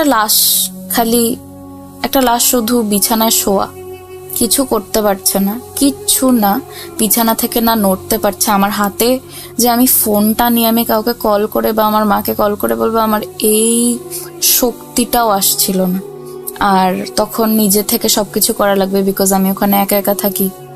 আর ওষুধ কোনো না কোনোভাবে আমার উপরে কাজ করছিল না। আমরা বুঝতে পারিনি, আমি বা আমার ডক্টর বা আমার বাবা মা, যে কেন ওষুধ কাজ করছে না। তো আমি ডক্টরকে জানালাম যে আমার এরকম তো অনেক জ্বর। তো আমাকে বললো যে 4 দিন পরে যদি সেম জ্বর থাকে তো আমাকে জানাবে। যখন থেকে আমি মেডিসিন খাওয়া স্টার্ট করেছি তখন থেকে আমি দেখলাম, এটা হচ্ছে ডিসেম্বরের 7 তারিখের কথা, আমি মেডিসিন খেয়ে ঘুমালাম। ওই দিন রাতের থেকে আমি দেখলাম যে আমার আমি শেয়ার্ড অ্যাপার্টমেন্টে থাকি, যেখানে 5টা বেডরুম ছিল আমারটা সহ করে। তো আমার পাশের রুমে একটা ইন্ডিয়ান মেয়ে থাকতো। তো মেয়েটার সাথে আমার টুকটাক কথা হতো, অত বেশি কথা হতো না। আর ইউজুয়ালি কেউ কারো রুমে আসে না পারমিশন ছাড়া, দরজা লক থাকলেও দরজা খোলা থাকলেও কেউ কারো রুমে পারমিশন ছাড়া আসতে পারে না। তো এটা একটা প্রাইভেসির ব্যাপার। তো ওই আমি রাতের বেলা আমার ঘুম খুবই হালকা ছিল। তো আমি রাতের বেলা ঘুম থেকে অযথাই উঠে যেতাম। উঠে গিয়ে আমি চশমা পরি, তো চশমা ছাড়া আমি একটু ঝাপসা দেখি। তো আমি দেখলাম যে আমি যেই কোনায় আমার বেড, ওই রুম, আমি যে রুমে থাকি ওই রুমে যে কোনায় আমার বেড, ওই বেডের একদম উল্টো পাশে যে কোনাটা আছে কর্নার, ওই কর্নারে একটা মেয়ে দাঁড়ানো, যেটা পুরোপুরি হুবহু আমার পাশের রুমে যে ইন্ডিয়ান রুমমেট ওর মতো দেখতে, কিন্তু ওর ফেসটা আমি দেখতে পাচ্ছিলাম না। আমি ধারণা করে নিচ্ছি যেটা ওর বডি স্ট্রাকচার একদম ওর, কিন্তু ফেসটা আমি দেখতে পাচ্ছি না। আমি ব্লার দেখছিলাম, আমি ঝাপসা দেখছিলাম। তো আমি ভাবলাম যে হয়তো, আচ্ছা আরেকটা বড় কথা, আমি হয়তো লাইভ শুনতে পারি না ভূ.com, কিন্তু আমি ইউটিউবে সবগুলো এপিসোড আমি শুনি। আমি যখন ফ্রি থাকি আমি তখনই ভূ.com শুনি, যেগুলো আপলোড করা আছে ভিডিও। তো আমি ভাবলাম যে হয়তো আমি এইসব স্টোরিজ শুনছি বলে আমি হয়তো হ্যালুসিনেট করছি, বিকজ আমি একা একা থাকি, বা হ্যাঁ আমার মনের ভুল। সেম কথাটা আমার মাও বললো যে হয়তো তুমি ভূ.com বেশি শুনছো, তোমার হ্যালুসিনেশনের বেশি প্রবলেম হচ্ছে হয়তো, বিকজ তুমি একা একা থাকো, স্ট্রেস নিচ্ছ, দ্যাটস ওয়াই হয়তো তুমি এরকম কিছু একটা দেখছো। ফাইন, আমিও অত মাথা ঘামালাম না, আমি দোয়া পড়ে আমি ঘুমিয়ে গেলাম। ঘুমিয়ে যাওয়ার পরে তারপর আমি আস্তে আস্তে ওই মেয়েটাকে, আমি যে মেয়েটাকে দেখতাম আমার রুমের কর্নারে, আমি ওকে প্রায়ই দেখা স্টার্ট করলাম আমার অসুস্থতার পরের থেকেই। আমি খালি দেখতাম যে ও ওখানে দাঁড়িয়ে আছে কোনায়, কিছু করছে না, ও জাস্ট দাঁড়িয়ে আছে। তারপর 13 ডিসেম্বর আমি আমার ডক্টরকে ফোন দিলাম, আবার ওরা ফোন ধরলো না কোনো একটা রিজনের কারণে। তো ওরা আমাকে বললো ওরা আমাকে কল ব্যাক করবে। তো ওরা আমাকে কল ব্যাক করে একজন নার্স বললো, ফার্স্টেই ডক্টর আমাদের হেল্প করে না, ফার্স্ট একজন নার্স আমাদের সাথে কথাবার্তা বলে, যদি বেশি সিরিয়াস হয় তখন একটা ডক্টরের কথা বলে। তো নার্সটা আমাকে বললো যে এখানকার, আমরা যেরকম বাংলাদেশে নাপা খাই, তো এখানকার একটা লোকাল প্যারাসিটামল আছে, তুমি ওইটা 4 বেলা খাও, যেটা হচ্ছে 1200 মিলিগ্রামের, যেটা অনেক পাওয়ারফুল। তো আমি তো উঠতে পারছি না, বা আমি কিনতেও যেতে পারবো না। আমি আমার রুমমেটকে আমার ফ্ল্যাটমেটকে বললাম যে তুমি একটু আমাকে কষ্ট করে এটা এনে দাও, আমি তোমাকে পে করে দিচ্ছি। ফাইন, ও আমাকে এনে দিল। ওটা খাওয়ার পরেও আমার কোনো কাজে দিল না, কিন্তু ওটা খাওয়ার পর আমি আবার ওই মেয়েটাকে তো দেখছি, কন্টিনিউয়াস টাইম ওই মেয়েটাকে দেখছি, কিন্তু মেয়েটাকে আমি দেখতাম যে একটা জায়গায় দাঁড়িয়ে আছে। কিন্তু তারপরে দেখা স্টার্ট করলাম যে আমার রুমে একটা ডাইনিং টেবিল ছিল, রুমটা বেশ বড় ছিল। তো ডাইনিং টেবিলে আমি যেই মগ দিয়ে পানি খেতাম, তো আমি দেখতাম যে ওই মেয়েটা আমার দরজা বন্ধ, ওই অবস্থায় সে এসে হাঁটাচলা করছে আমার রুমের মধ্যে। আবছা আলো, তখন সন্ধ্যার সময় আলো, আমি দেখতে পাচ্ছি আমার রুমে কি হচ্ছে না হচ্ছে। আমি দেখলাম যে ওই মেয়েটা এসে আমার ডাইনিং টেবিল থেকে পানি খেয়ে আবার ওই দরজা বন্ধ অবস্থায় সে আমার দরজা থ্রু করে চলে গেল, দরজার মাঝখান দিয়ে সে বেরিয়ে গেল। এই জিনিসটা বারবার হচ্ছে, এটা আমি পরেও দেখলাম যে এরকম হচ্ছে। সে হয়তো আমার টেবিলে এসে কিছু ধরছে বা কিছু খাচ্ছে, আমি এটা দেখতে পাচ্ছিলাম। কিন্তু সব সময় আমি যেহেতু মেডিসিনস নিচ্ছি, আমার মেডিসিনস গুলো এত ঘুম ছিল যে বলতে গেলে আমি আমি পুরোপুরি সেন্সে ছিলাম না। যখনই আমি দেখতাম, বেশিরভাগ আমার ঘুমের সময় দেখতাম, ঘুম থেকে উঠে গিয়ে হঠাৎ করে চোখে পড়তো। তো তখন শরীর আমার আরো নিচে যাচ্ছে, আস্তে আস্তে আরো খারাপ হয়ে যাচ্ছে, অ্যালার্জিও হচ্ছে, আমি মেডিসিনও খাচ্ছি, এত মেডিসিন খাচ্ছি যে আমার অ্যালার্জিতেও কোনো কাজ হচ্ছে না, আমার শরীর উল্টো খারাপ হয়ে যাচ্ছে। তারপর ডক্টর আমাকে 19 তারিখে ফোন করলো, বলল যে তোমার জ্বর কি ঠিক আছে? তুমি তো প্যারাসিটামল খাচ্ছিলে, আমার নার্স আমাকে বললো, তো তোমার কি জ্বর কি রকম? তা আমি বললাম যে আমার জ্বর একদমই কমেনি, আমার জ্বর ওরকমই আছে। তো বললো তাহলে you should definitely visit the emergency room. তো আমি বললাম যে আমি তো হাঁটাচলা করতে পারছি একটু, তো ইমার্জেন্সিতে যাও কি বেশি জরুরি? তো বললো তোমার জ্বরটা আমরা একটু চাচ্ছি তোমার উপরে কিছু টেস্ট করতে, বিকজ তোমার মেডিসিন কাজে দিচ্ছে না। তো একটা কাজ করো, তুমি ইমার্জেন্সিতে চলে যাও। আমার বাসা থেকে ইমার্জেন্সি 1 কিলোমিটারের একটু উপরে। তো আমি যে সিটিতে থাকতাম ওখানে মানুষজন হাঁটা চলা বেশি প্রিফার করে, তা আমি আস্তে ধীরে স্নোয়ের মধ্যে স্নো পাড়িয়ে পাড়িয়ে গেলাম, ইমার্জেন্সিতে গেলাম। যার পরে ওরা তো মাথা ঘামায়নি, ফার্স্টে হয় কি নার্স দেখে, নার্স দেখার পরে ডক্টর দেখে যদি বেশি ইমার্জেন্সি থাকে। আমাকে একটা নার্স দেখলো, ও অতটা ভালো ইংলিশ বলতে পারলো না, তো আমাকে বললো তুমি একটু জ্বরটা মাপো, আমি একটু দেখি। আমার জ্বরটা মাপলো, আমার জ্বরটা মাপার পরে ওরা তো সেলসিয়াসে দেখে, আমার জ্বর দেখালো যে 39 ডিগ্রি সেলসিয়াস। প্রথমে ডক্টর আমাকে বললো তুমি আবার একটু মাপো তো, না নার্স ছিল, তো আমাকে বললো তুমি একটু আবার মাপো তো। আমি মাপলাম, তো নার্স আর আমাকে কিছু বললো না, ওর সাথে সাথে রুম থেকে বেরিয়ে ডক্টরকে ডেকে আনলো। ডক্টর আমাকে বললো যে তুমি একটু বসো তো, বসে আমাকে বলো তো তোমার সাথে কি হচ্ছে। আমি বললাম যে এরকম এরকম। আমাকে বললো যে আমি কি করেছি আজকে সারাদিনে, আমি এখানে কিভাবে আসছি, কি খেয়েছি, কি ওষুধ খাচ্ছি। আমাকে এমনি নর্মাল কথাবার্তা জিজ্ঞেস করছে, জাস্ট টু ডাইভার্ট মি, যেন আমি খারাপ ফিল না করি। তো আমাকে বললো যে তোমার তো অনেক জ্বর, তুমি এখানে আসছো কি করে। আমি বললাম যে আমি সুন্দর মতো হেঁটে হেঁটে আসলাম। ও প্রথমে আমাকে অনেকগুলা টেস্ট করালো আমার উপরে, কিন্তু কোনো কিছু ধরা পড়লো না, কোনো কিচ্ছুই ধরা পড়লো না। যেটা আরো কষ্টের ব্যাপার, ওরা আমাকে আরো মেডিসিন দিল। মেডিসিন দিয়ে বললো যে আস্তে আস্তে মেডিসিনের ডোজগুলো আমরা বাড়াবো যদি তোমার মেডিসিনসগুলো কাজ না করে। প্রতিটা মেডিসিনস বলতে গেলে 150 মিলিগ্রামের উপরে, যেটা খুবই হাই, খুবই হাই। ভালো কথা, আমি গেলাম, আমাকে ওরা অ্যাম্বুলেন্স করে বাসায় পৌঁছে দিল আর বললো যে ওষুধগুলো আছে ওই ওষুধগুলোই কন্টিনিউ করতে আনটিল 7 দিনের মধ্যে যদি ওই ওষুধে কাজ না হয়, সেম হেলথ থাকে, তাহলে আমার ওষুধ চেঞ্জ করে দিবে। আর ওরা ধারণা কিছু কিছু টেস্ট করলো, ব্লাড টেস্ট করে আমাকে বললো যে ওরা ধারণা করছে অ্যাজ কিছু ধরা পড়েনি। তো ওরা বললো হয়তো 13 দিনের আগে ধরা পড়বে না বা ভুল দেখাচ্ছে, আমি চেষ্টা করবো যে তুমি আরো 7 দিন মেডিসিনটা নাও, তারপর আমরা আরো ভালোভাবে বুঝতে পারবো টেস্ট করে। তো ওরা ধারণা করলো যে আমার কোনো ধরনের ব্লাড ডিজিজ বা ব্লাড ইনফেকশন এরকম হয়েছে। তো স্বাভাবিক একটা মানুষ, আমি এখানে একা একা থাকি, আমি পড়াশোনা করতে গিয়েছি, অ্যান্ড আমি যদি ওখানে গিয়ে এটা ফিল করি যে আমি এতটাই অসুস্থ, বাবা মার কাছ থেকে দূরে, আমার কাছে জিনিসটা একদমই নর্মাল হবে না। তো আমি ওই মেডিসিনসই নিচ্ছি। পরে আমি বললাম যে আমার কোনো উন্নতি আসছে না, তো ওরা বললো একটু কষ্ট করে কন্টিনিউ করো 3 তারিখ পর্যন্ত, তারপর আমরা দেখব। আর এখানে ওরা আমাকে ওষুধ খেতে বললো, অ্যান্ড বললো যে প্যারাসিটামল 4 বেলা খেতে, যেটা 1200 mg, খুবই হাই পাওয়ারের। তো ঠিক 31 ডিসেম্বরে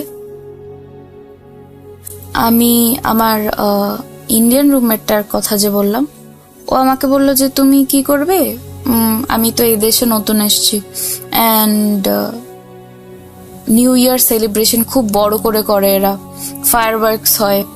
তো তো দেখলাম 31 ডিসেম্বরে আমি গেলাম। ভালো কথা, আমি ওদের সাথে বেরোলাম 12টার সময়।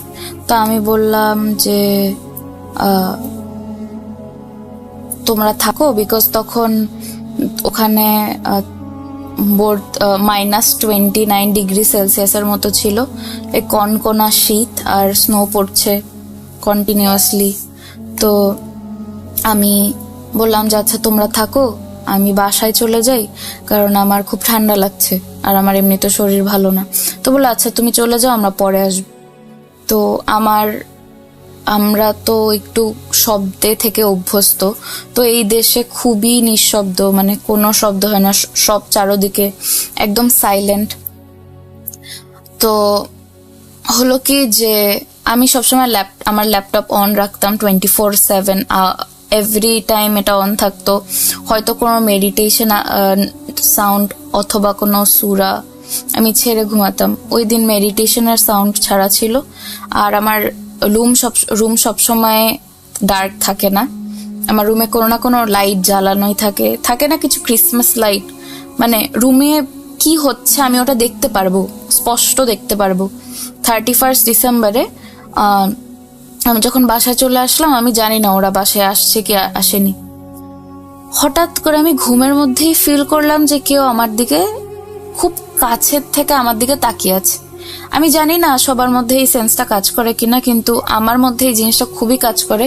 কেউ যদি আমার আশেপাশে আমার দিকে তাকায়, আমার মনে হয় যে আমি বুঝতে পারছি যে কেউ আমার দিকে তাকাচ্ছে বা এরকম কিছু। তো আমি হঠাৎ করে চোখ খুলে ফেললাম। আমি বাম কাত হয়ে শুয়েছিলাম, আমি চোখ খুলে ফেললাম। চোখ খুলে আমি জাস্ট দেখলাম যে আমার চোখের বরাবর যে নজরটা যাবে, আমি দেখলাম একটা মেয়ে, মানে যে মেয়েটাকে আমি দেখতাম ওই মেয়েটাই আমার খুব কাছে।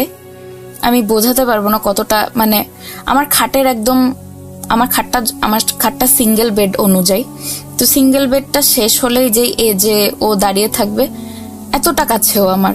আর আমি বাম কাঁধ হয়ে শুয়েছে, আমার বাম পাশেই দাঁড়িয়ে আছে, দাঁড়িয়ে আমার দিকে। তো আমি যখন, আল্লাহ মাফ করো, আমার এখনো গুজ বাম্পস চলে আসছে যখন আমি ভাবছি যে ওই জিনিসটা আমার সাথে একসময় হয়েছিল। তো আমি ওর শরীর দেখতে পেলাম, আমার বোঝা বাকি নেই যে ওখানে ওই মেয়েটাই, আমি যে মেয়েটাকে দেখতাম। তো আমি আস্তে আস্তে আমার চোখের দৃষ্টিটা একটু উপরে নিলাম। উপরে নিয়ে আমি দেখলাম যে ওই মেয়েটার দৃষ্টি পুরো আমার উপরে। আমার থেকে এক হাতও দূরে থাকবে না, ওর ফেসটা এতটা কাছে। ও ঝুঁকে আমাকে দেখছে।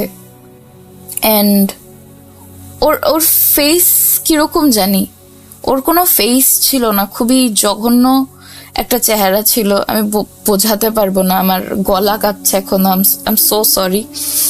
আমি জাস্ট ওর দিকে তাকিয়ে থাকলাম। তখন আমার মনে হলো যে আমি হয়তো স্বপ্ন দেখছি। আমি চোখ বন্ধ করে আবার চোখ খুললাম, না, ওই জিনিসটা ওখানেই দাঁড়ানো, আমার দিকে এক নজরে তাকিয়েই আছে। আমি আবার চোখ বন্ধ করলাম, আবার চোখ খুলে আবার চোখ বন্ধ করলাম। তখন আমি শিওর হয়ে গেলাম যে ওখানে কিছু না কিছু একটা আছে, এটা সত্যি, আমি ড্রিম দেখছি না, আমি স্বপ্নে না। তখন আমি ভাবলাম যে আমার এখন চিৎকার দেওয়া উচিত বা আমার রুমমেটদেরকে ডাকা উচিত, কিন্তু ওই সময় আমি দেখলাম আমার বোবা ধরা বলে যে আমার ভয়েস কাজ করছে না, আমি গলা থেকে কিছু বলতে পারছি না, চেয়েও আমি কিছু বলতে পারছি না। আর আমার শরীর পুরো প্যারালাইজড মতো হয়ে গেল, পুরো অবশ হয়ে গেল। আমি জানি না কিভাবে এটা ডিসক্রাইব করব। তারপরে আল্লাহ মাফ করুক, আমি কোনো দোয়া পড়তে পারছিলাম না, আমার মুখে কোনো দোয়া আসছিল না, যেখানে আমি সব দোয়া পড়তে পারি। আমার মুখে কোনো দোয়া আসছে না, আর আমি ওই জিনিসটাকে দেখেই যাচ্ছি। ও জাস্ট আমার দিকে তাকিয়ে আছে আর আমি ওর দিকে তাকিয়ে আছি। জাস্ট কি বলবো, ও নড়ছেও না, ও জাস্ট আমার ঝুঁকে আমার দিকে তাকিয়ে আছে। আমি খালি দেখতে পাচ্ছি ওর চোখের মনিটা এদিক ওদিক নড়ছে। আমি বোঝাতে পারবো না ওর ফেসটা কিরকম। I am so sorry. আর তখন যখন আমি মনে করলাম যে আমার বডি প্যারালাইজড হয়ে যাচ্ছে, আমি চিৎকার করতে পারবো না বা আমি কাউকে ডাকতে পারবো না, আমি তখন ফিল করলাম যে আমার শরীর, আমি জানি না আমি কেন এই জিনিসটা ফিল করলাম, আমার শরীরের উপরে দুইটা শরীরের ভার চলে আসলো, আমি এরকম ফিল করলাম। তো মনে হলো যে ভার আস্তে আস্তে আমার শরীরের সাথে মিশছে, আর ওই মেয়েটা আমার দিকে তাকিয়েই আছে। জিনিসটা আমার খুবই খারাপ লাগলো, খুবই খারাপ লাগছিল ওই টাইমে। আমার তাও আয়াতুল কুরসি মনে পড়ছিল না, আমি সব দোয়া পারি, আমি তাও বলতে পারছিলাম না কিছু। শেষমেশ আমার লা ইলাহা ইল্লাল্লাহ মনে আসলো। আমি 4 বার পড়ার পরে, ঠিক 4 বার পড়ার পরে আমি হঠাৎ করে দেখলাম, আমরা যেরকম ক্যামেরা জুম করলে ব্লার হয়ে একটা কনস্টেবল একটা ছবি আসে না, ওরকম দেখলাম যে জুম করার পরে হঠাৎ, মানে কিভাবে বুঝাবো, মানে ওই 4 বার আমি লা ইলাহা ইল্লাল্লাহ পড়ার পর আস্তে আস্তে মনে হলো আমার শরীর থেকে দুইটা শরীরের ভার আস্তে আস্তে উঠে যাচ্ছে। ওঠার পরে সাথে সাথে আমি দেখলাম যে মেয়েটা আস্তে আস্তে ফেড হয়ে গেল, আশেপাশে মিলিয়ে গেল। আমি জানি না কিভাবে মিলিয়ে গেল। তো আমি ওই অবস্থায় আমি ধরে নিতাম যে এটা আমার স্বপ্নের কথা, কিন্তু না, আমি যখন লা ইলাহা ইল্লাল্লাহ বারবার পড়ছিলাম, আমার আস্তে আস্তে শরীরের ভার যখন আস্তে আস্তে কমা শুরু করলো, আমি উঠে বসে আমি আমার ল্যাপটপে দেখলাম যে কয়টা বাজে। তখন দেখলাম 3টা 13 বাজে আমার ল্যাপটপে। আমি উঠে ওই অবস্থায় ওয়াশরুমে গেলাম, ওয়াশরুম ইউজ করে আমি আবার ফেরত এসে ঘুমানোর চেষ্টা করলাম। আমার তো ঘুম আসবে না। আমি আমার মাকে ফোন করে বললাম যে মা, জানো আমি এরকম এরকম দেখলাম, আমি না এরকম আর দেখতে চাই না, একটু আমাকে কিছু বলো, আমি কি করব না করব। আমার মা সেই নর্মাল ভাবে বলল যে তুমি হয়তো স্ট্রেস নিচ্ছ, বেশি চিন্তা ভাবনা করছো, একা একা থাকো, আবার অসুস্থ, হয়তো এর কারণে তোমার মাথায় এটা বেশি কাজ করছে, আর তুমি এসব হরর স্টোরিজ শোনা বন্ধ করো, কারণ তুমি একা থাকো, আমরা এখানে দেখার মতো নেই। ভালো কথা। তারপর আমি যেহেতু আমার মাকে বলে আমি একটা স্যাটিসফাইড অ্যান্সার পেলাম না তার কাছ থেকে, তো আমি আমার ফ্রেন্ডদেরকে জানালাম। আমার কিছু রিলিজিয়াস ফ্রেন্ড আছে, ওরা আমাকে বললো যে এগুলো কর, তাহলে হয়তো ঠিক হয়ে যাবে, আশা করি ঠিক হয়ে যাবে, আর যদি নাই হয় তাহলে খুব খারাপ দিকে চলে গেছে তোর ব্যাপারটা, আর যদি না হয় তারপর সাথে সাথে আমাকে জানাবি। আমি পরের দিন আমি একদমই ঘুম আসলাম না। আমি প্রতিটা লাইট জ্বালানো ঘরের, যেন আমি আমার সামনে যদি কিছু থাকেও আমি যেন টের পাই, বা আমি যেন ডিম লাইটে না দেখতে পাই ওই জিনিসটাকে। আর আমি সবসময় মুখে কম্বল দিয়ে ঘুমাতাম, যেন অ্যাটলিস্ট আমার সামনে কিছু আসলেও আমি যেন না দেখতে পাই। পরের দিন আমি কিছুই দেখিনি, কারণ আমি সারাদিন ঘুমাইনি, সারা রাত ঘুমাইনি। উঠে উঠে বারবার আয়াতুল কুরসি পড়ে বারবার রুম চেক করছিলাম। রুম চেক করার পরে আলহামদুলিল্লাহ আমার 2 দিন কিছু হয়নি। তো আমি ভাবলাম যাচ্ছে আমার 2 দিন যেহেতু কিছু হয়নি, সামনে আশা করি কিছু হবে না, হয়তো এটা আমার মনের ভুলই ছিল। ঠিক 4 জানুয়ারি আমি ভুল করে আয়াতুল কুরসি ছাড়া বা আমাকে যা যা পড়তে বলেছিল আমার ফ্রেন্ড, কিছু কিছু জিনিস পড়তে বলেছিল, আমি না পড়েই ঘুমিয়ে যাই 10টার সময়। তো রাত 10টার সময় ঘুমিয়ে যাই। তো আমি উঠে গেলাম 2:30টার সময়। উঠে যাওয়ার পরে আমি ফোনে ভিডিও দেখছিলাম ইউটিউবে, বা আমার অ্যাসাইনমেন্টস যা যা বাকি আছে সব একসাথে শেষ করে আমি শুনলাম যে আমার ফ্ল্যাটমেট উঠলো, মানে ও উঠে ওয়াশরুমে গেল, তো আমি শুনতে পেলাম। তো আমি ভাবলাম যে ও আচ্ছা, ও তো উঠলো, এখন আমি ঘুমাই, আমার তো ভয়ের কোনো ইয়ে নেই, ও কারণ আমি যদি হেল্প চাই ও এসে আমাকে হেল্প করতে পারবে যদি আমি কিছু ভুলভাল দেখি। ফাইন। ঠিক 5টার সময় আমি কেবলমাত্র আমি আমার কাঁধটা লাগাই বিছানার সাথে, লাগানোর সাথে সাথে কম্বলটা মুড়া দেই। আর আমার রুমের দরজা কিন্তু লকড, আর আমাদের বাসা হচ্ছে গার্লস অ্যাপার্টমেন্ট, এখানে কোনো ছেলে অ্যালাউড না।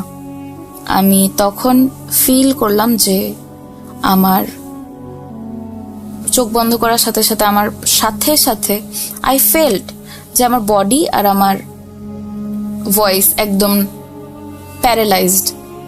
আমি শিওর ছিলাম, এত ইনস্ট্যান্টলি আমার ফিল আসলো, আমি এটা কিভাবে আসলো আই ডোন্ট নো।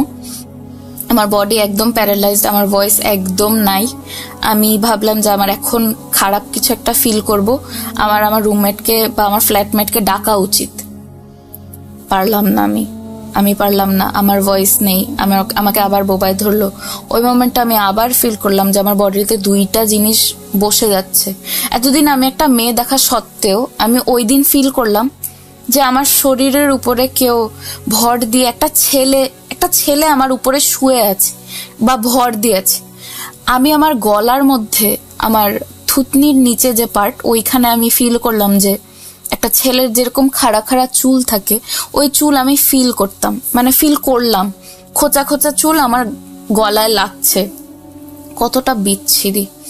আর ওই জিনিসটা আমার পুরা শরীরে ভর করে শুয়ে আছে, আমি এরকম ফিল করতেছিলাম। তারপর আমি আয়াতুল কুরসি পড়লাম, কাজে দিল না। আয়াতুল কুরসি আমি 3বার পড়ার পর আস্তে আস্তে মনে হলো যে ওই জিনিসটা নিজের থেকে সরে যাচ্ছে, লাইক ভর দেওয়া অবস্থায় আস্তে আস্তে হাত পা সরিয়ে ফেলছে, এরকম ফিল হচ্ছিল আমার।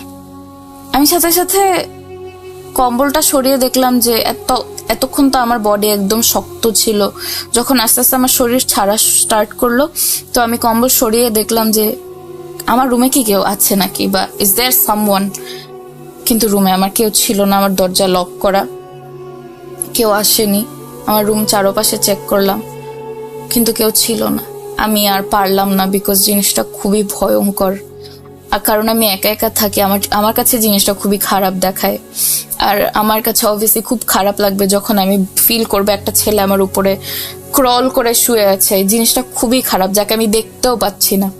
আমি আমার মাকে বললাম, আমার মা বিশ্বাস করলো না। আমি একটু স্ট্রং বা আমি একটু ইমোশনস কম দেখাই, তো আমার মাকে বললাম, সে বিশ্বাস করলো না। যেহেতু আমি আমার মার কাছে কান্না করে দিলাম যে আমি আর পারবো না, আমি এই জিনিসটা দেখতে পারবো না বা আমি ফিল করতে চাই না।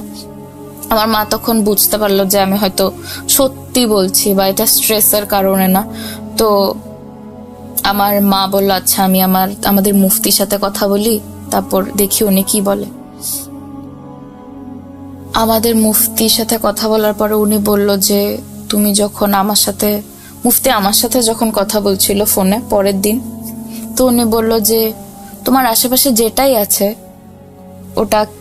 ওটাকে তোমার সাথে পাঠানো হয়েছে। এটা খুব খারাপ একটা জিনিস, যে হচ্ছে তোমাকে কখনো, কি বলবো, আল্লাহ মাফ করুক, তোমাকে কখনো সাকসেসফুল হতে দেবে না লাইফে।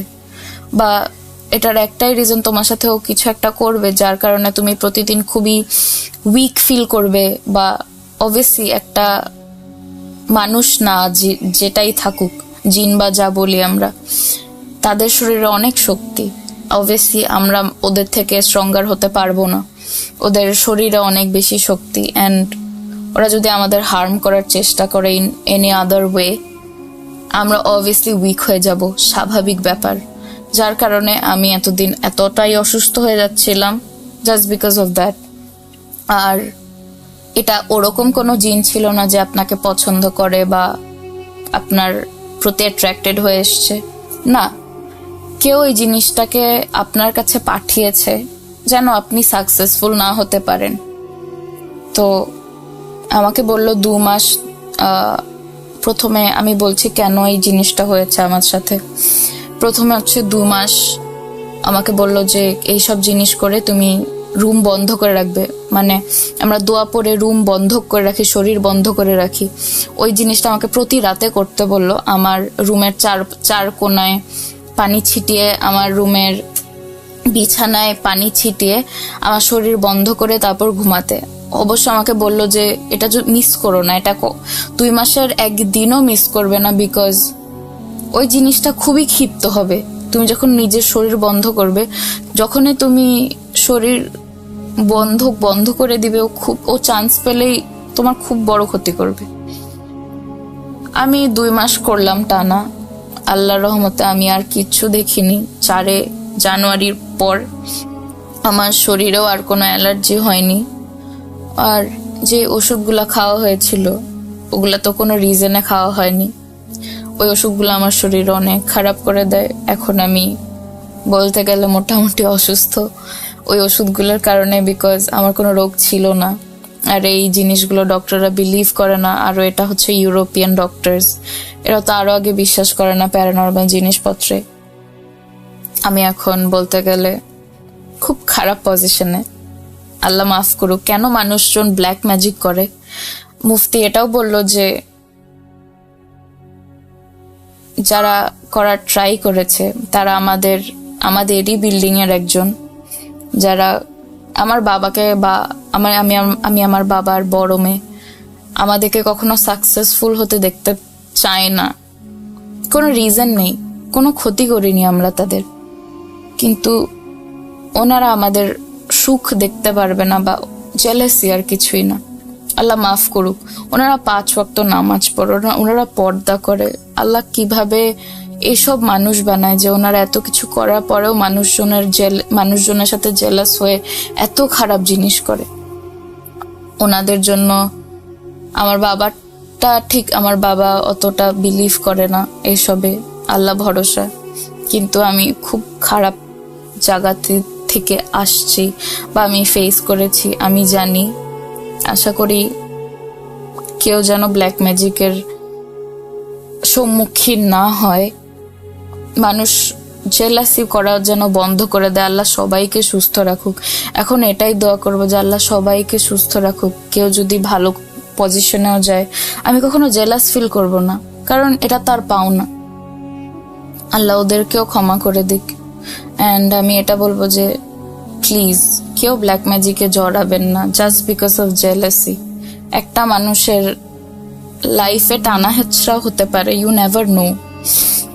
আমি কিরকম ফিল করছি I really don't know how to express that. আমার চোখে পানি চলে আসছে, আমার গুজ বাম্পস দিচ্ছে। আমি কি ফেস করেছি, মেবি এটা খুবই ছোট একটা ব্যাপার, কিন্তু জাস্ট থিঙ্ক আমার মধ্যে এই ছোট একটা ব্যাপার যে খারাপভাবে ইনফ্লুয়েন্স করছে আমার ফিউচার। অলমোস্ট আমি ফিল করি এখন ফিউচার অলমোস্ট ব্ল্যাক, একদম কিছু নেই আমার ফিউচারে।